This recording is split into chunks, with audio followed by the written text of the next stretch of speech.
David East. I'll put that motion.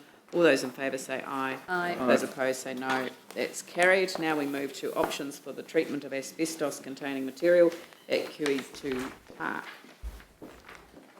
We have Andrea Cumming, who's the chair of the Bearwood-Pegasus Community Board, who has a recommendation, has asked that this come forward to the 28th of January meeting. So thank you for coming in, Andrea. Yeah, good morning. Thank you, everybody. It's great to finally get to this point. It's been a bit too long coming, but... It's been very long coming. It's one of my questions. Yeah.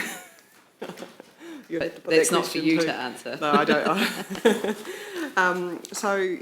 Just a couple of things, perhaps just raise the board note in point one that it was important to have clear communication with all affected stakeholders.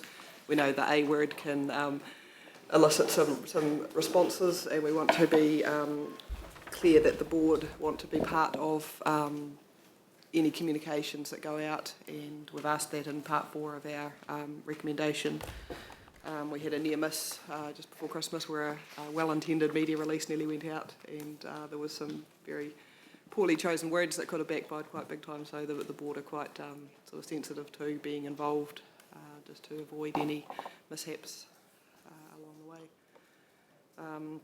The other thing is that the board have also put in part 1, we've added, we resolved that the asbestos containing material found in the QE2 demolition site is safely and fully encapsulated.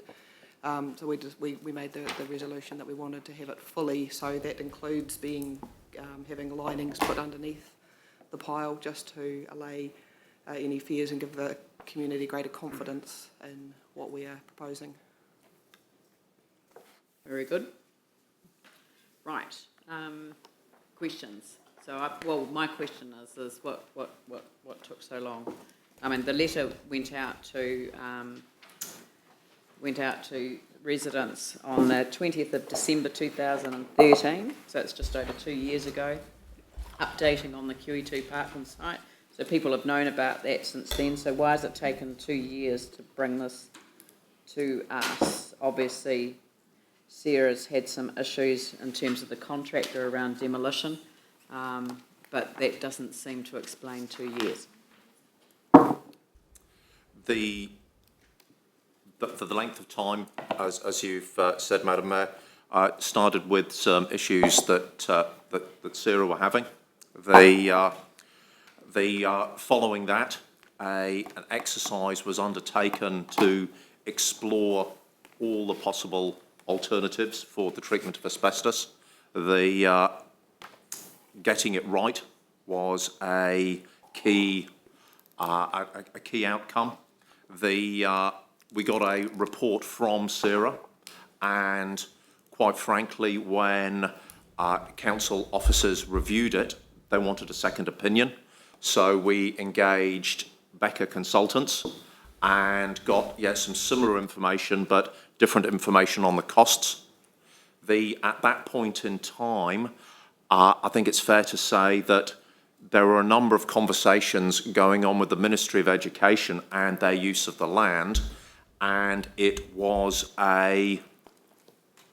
feedback from those conversations at that particular time that the decision-making on asbestos not be run concurrently.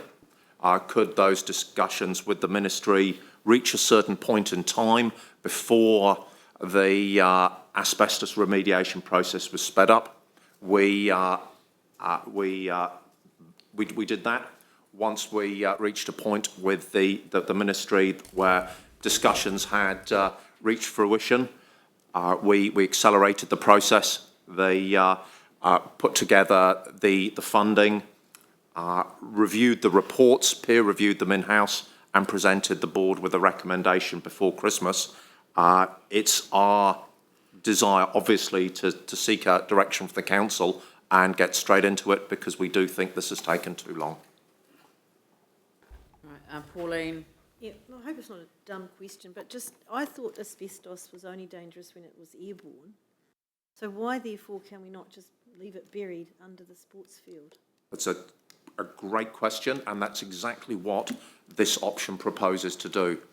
Councillor, right at the moment, the asbestos is, in layman's terms, it's in a number of heaps all over the place.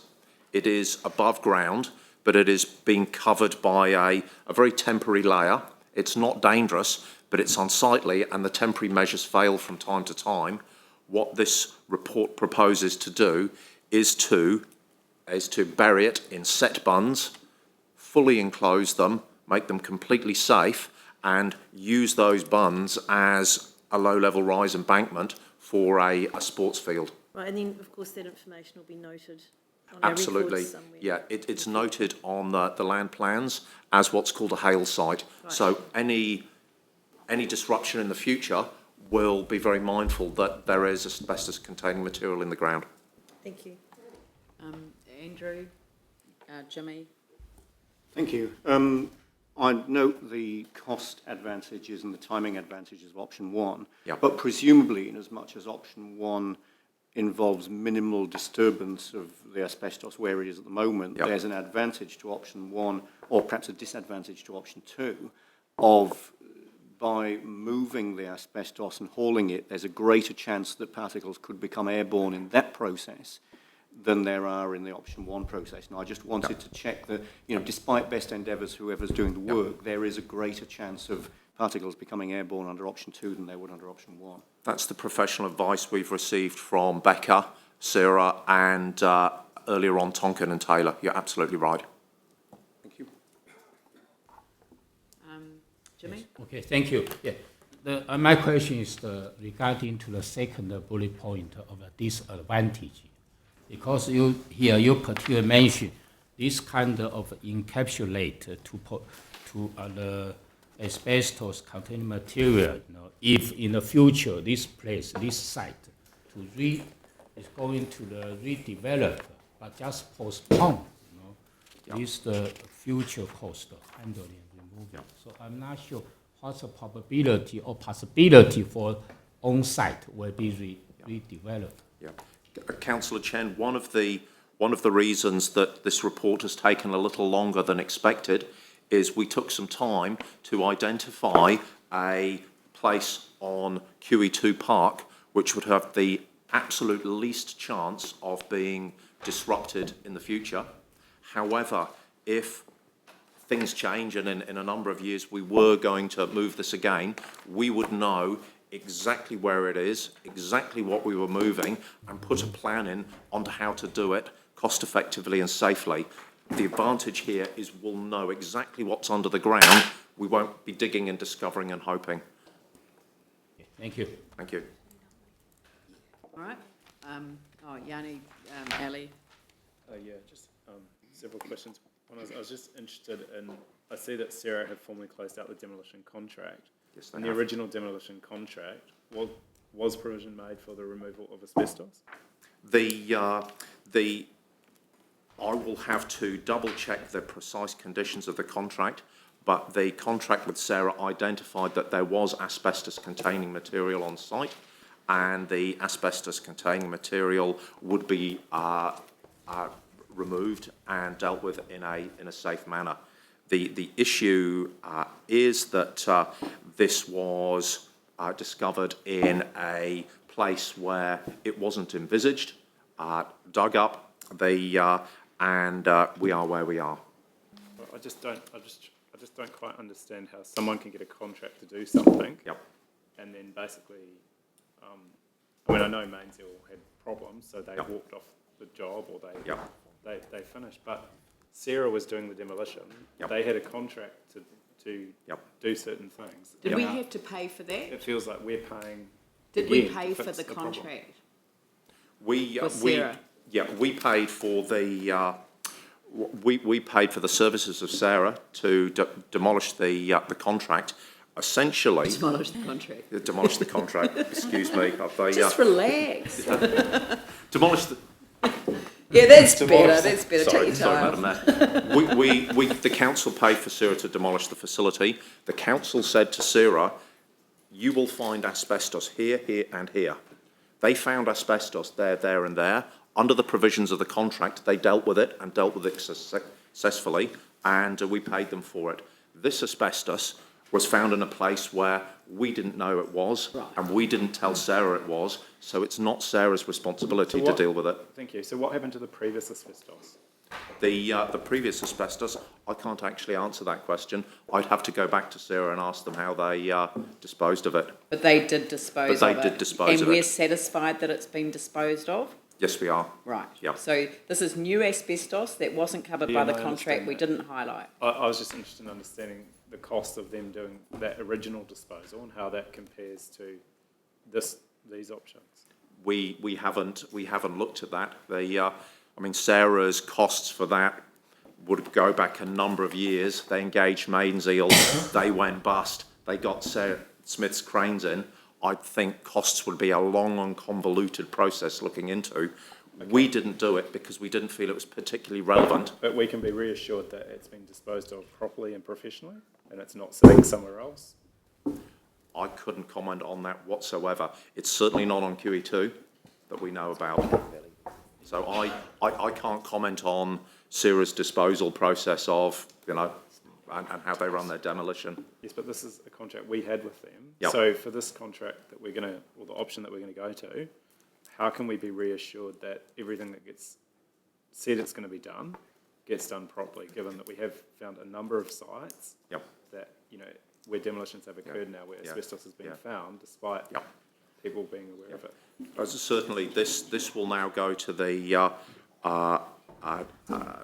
Council City Services Group, and they will set up the contracts to deal with this, and they will get insurance within the contracts that it will be dealt with properly and professionally.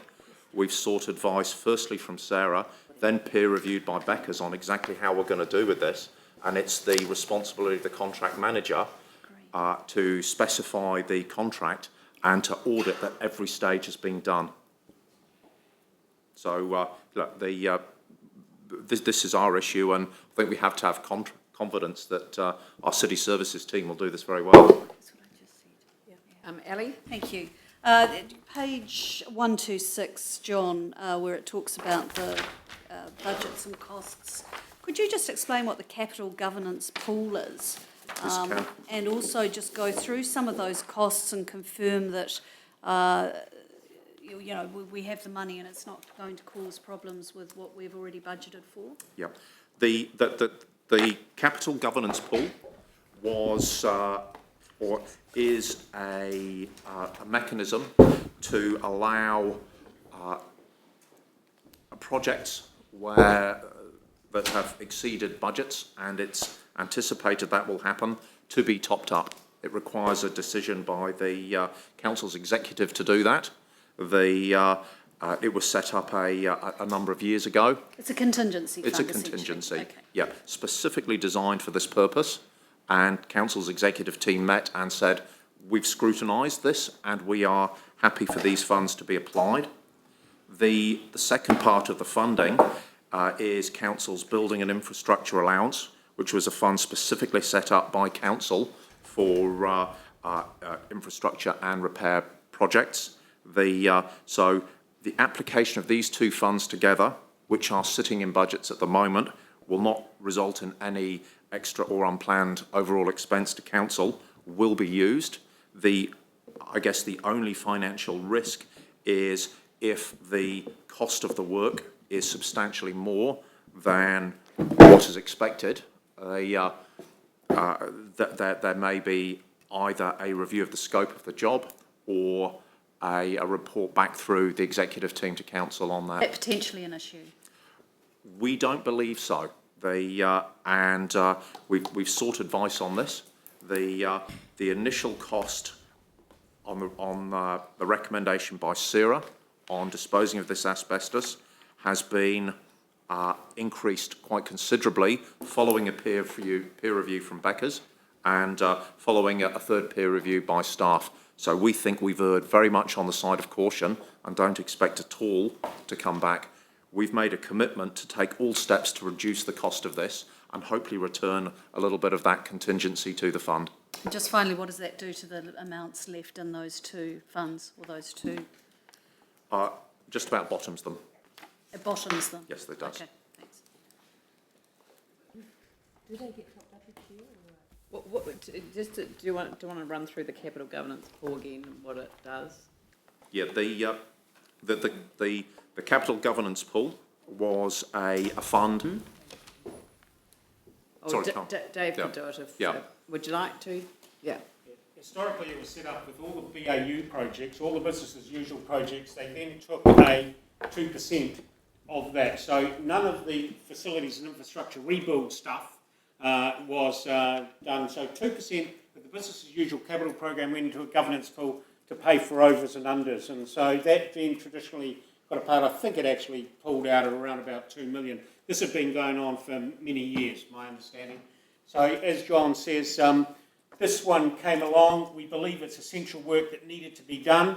We are incredibly reluctant to just put it all into one project, as John said, because it does basically bottom out that pool for the rest of the year, and we're only halfway through it at this point in time. But this piece of work has to go, and we didn't see any other way of funding it. So that's really what that pool was to set. It's really meant for little overs that happen on little jobs, rather than a big chunk like this, but we believe this is critical to proceed. But it wasn't an allocation per project, it's an allocation on a budget. Correct. Yeah. Based on BAU projects, not based on rebuild projects. And the other fund, the building and infrastructure, was that the original Carpe Diem fund? Sorry, say that again? The building and infrastructure allowance, was that the original Carpe Diem fund and then we renamed it the improvement fund, and then it's been renamed?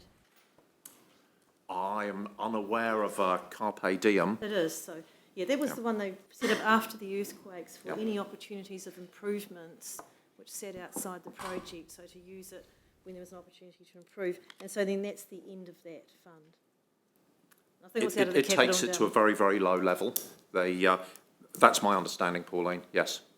David? I could get Peter Langbein down. He would know what's left in those various pools that were set up originally. He's tracking. My understanding it is getting, if it's not bottomed out, it's pretty... I think it's about two I million could say that that number 3, the capital governance pool, it seems an appropriate use, but building and infrastructure allowance is probably not. But, you know, I mean, where it's allocated from is probably at this point neither here nor there, because it's all borrowed anyway. So, yeah. Yanni? Oh, sorry, I was just going to just check that, obviously we're going through the insurance settlement, so that would just be part of the cost of QE2, wouldn't it? We would have made provision, surely, for demolition costs within We've this. done a global settlement on insurance, so no, that's a That's what silly I mean. question. So the infrastructure allowance is going to be topped up from insurance as it came in on a case-by-case basis, but now we've done a global settlement, it's not as relevant. Oh, wait, so you're talking about more topping up the funds again? Topping up... I don't know, that's a separate issue. It I mean, is, we can discuss that. Yeah. I mean, we have to review our entire, well, not our entire, but we have to review things in light of the insurance The only point settlement anyway. I was trying to make is there's a number of projects that we've taken out of that better building and infrastructure allowance ahead of any settlement with the insurance that will be topped up once we finalise that. Not necessarily. We're going to have to make a decision separately on that matter, and not going to make that decision today. All right, so do I have, I've got a mover and a seconder, have I? David, Glenn? So I'll put that motion. Just discussion. Oh, discussion? Yeah, David? Look, I'd just like to support this motion and really state that it's an issue that's created quite some concern amongst the community surrounding QE2 particularly. We have these large mounds that have had cover on them, they've been irrigated, and every now and again they fail. I think it's pertinent to note that the asbestos that is under scrutiny here principally comes from water pipes. They're asbestos water pipes. The actual level of risk from them is quite low, and they are only a risk to society when the asbestos is crushed and it becomes airborne. And so the potential for a widespread asbestos epidemic, if you like, in the area is quite low, and I'm really confident that this is the best solution that we can come to for the disposal of the asbestos in this area. And our community board were at pains to stipulate that the encapsulation process had to be full and entire, and I think long term it's the best solution we can come to. The alternative was to load it all up.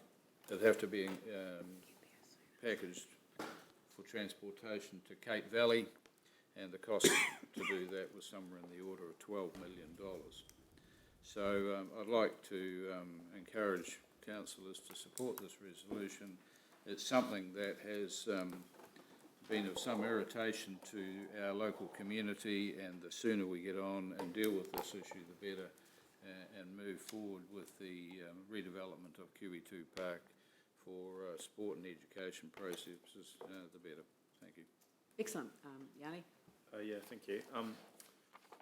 I have a different view, and I think there's some questions we really need to get some answers to. I mean, I think we need to know what's happened to the original asbestos material from QE2, and we need to actually understand how that was disposed of. For me, actually, the higher cost of disposing of it properly and in a way where we know where it's gone now, I think outweighs the cheaper option today. And my reasons for thinking that are that over time, we're going to have a huge monitoring regime around this encapsulation. And, you know, as things degrade over time, we're going to simply have to pay more and more money. So I just think actually doing it once and doing it properly to an area that's dedicated for taking asbestos is a better solution. I'm really concerned that we are simply passing this problem on to a future generation, a future council to deal with in time, when we've actually got the opportunity to dispose of it in a more final sense at Cape Valley. I think it's interesting that these are going to be sports fields. I mean, we're going to have schools on site, we're going to have high use of activity in this area. And although the risk may be small, as has been said, actually I don't think it's worth leaving that residual risk hanging around for a long time when you can actually spend some more money now and actually dispose of it properly. But I think this calls into question the wider issue of how we're dealing with asbestos in the city, particularly around how we're going to fund for it. And, you know, I think of the current Lancaster Park, for example, and maybe other places like Centennial Pool or other public facilities that we have, and what the consistent approach is. And maybe we need to get just a bit of strategic thinking about what our risks are and what a more holistic strategy is, because it may be that there's some cost efficiencies, and it may be that you know, we do actually have to think about the funding aspect of it rather than doing it on a case-by-case basis. But I definitely support dealing with the issue, not leaving it hanging around. But my preference would be for option 2, so I'm not going to support this one. Glenn? Thank you. Some of the key people involved in this also include the surrounding residents' associations of Ascot and Parklands in particular. The chair, or just recently former chair, Paddy Brandon of Parklands, is happy with the community board's recommendation, and what the community, the residents' associations want is ongoing communication, openness and transparency with them. Paddy's happy that this option is proceeded with. He has some contact with medical experts who say yes, it's fine to proceed with it in this manner. All he wants in exchange is openness over how it's dealt with. So I think as long as we have our local kind of host communities with us, then we're making a reasonable and a sensible decision. Excellent. Phil? I think this is a very important issue. I guess, to me, around the risk and the best way of dealing with it, I take comfort from what Dr Alistair Humphrey, Medical Officer of Health for Canterbury, states, and it's clear in the report. Undisturbed asbestos in the ground does not cause harm, and he is satisfied that the way it's being dealt